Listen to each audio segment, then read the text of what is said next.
So hi guys, welcome to my channel. Today in this video I am going to discuss about the ICS guidelines. Basically I just want to discuss about the E guidelines, means efficacy guidelines. Okay, so in this today's video I am going to discuss about the E2 guidelines.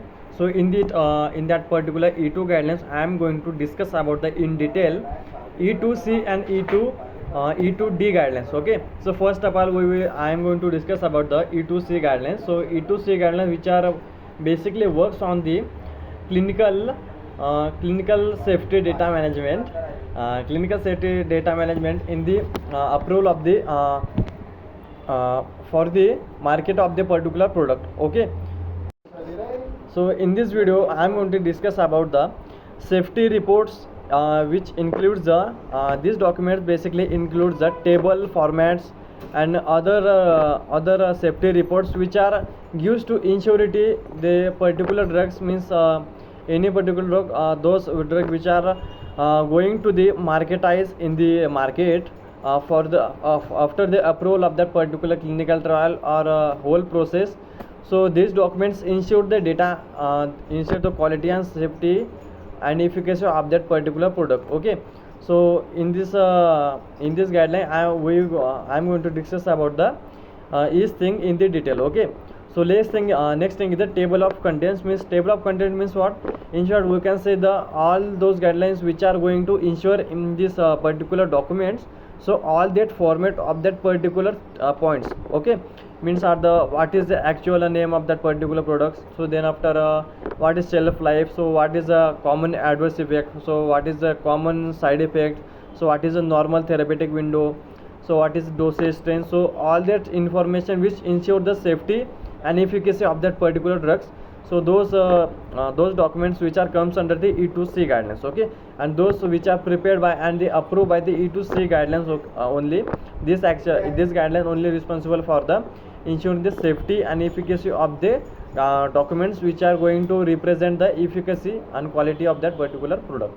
Okay, after the before the marketing of the product in the market, and recorded reports which we have recorded after this certain intervals with the help of the reference of that particular guidelines which are involved in the which are mandatory to refer the particular guidelines, we send to the regulatory authority for the approval. After the approval, your product is or drug is going to the market for the marketers or for the selling your product in the market. Okay, so this is what about the E2C guideline. Okay, so now I am going to discuss about the E2D guidelines. Okay, so basic difference between the E2C and E2D guidelines, which is the E2C guidelines, which basically works on the before the marketize of your product, safety assessment report of before the marketize of your product, and E2D guidelines deals with the study of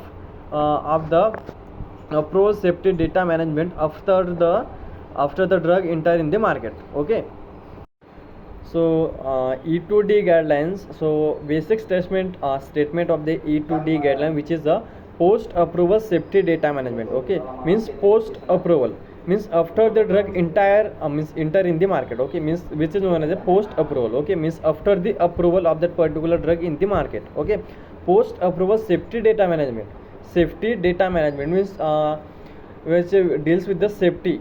Okay, safety of particular drug in the management of the data. Okay, means safety data management. Okay, we just managing the data which are related to safety after the post approval of that particular drug.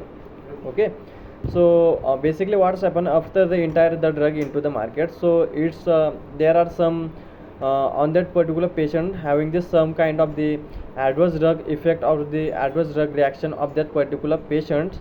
So notify that particular report to the particular regulatory body of the responsible committee of that particular or committee for the investigation of that particular report. Okay, so after the investigation that particular product will be approved or disclosed from the market is totally depend upon that particular regulatory body of the investigators. Okay, so this is basic terms about the E2D guidelines. So E2D guidelines basically includes the definition and standards definition and standards for the post approval safety data management. Okay, so these documents provide a standardized procedures for the post approval safety data management. Means how to notify the post approval safety data management. All kinds of the procedures and procedures are given in the E2D guidelines, which are required to follow during the post approval safety data management. Okay, and next is the definition of the specific terms and post approval phase also provided. Okay, so this is what about the E2C and E2D guidelines. I hope you have got the some brief idea regarding the both guidelines. So thank you guys.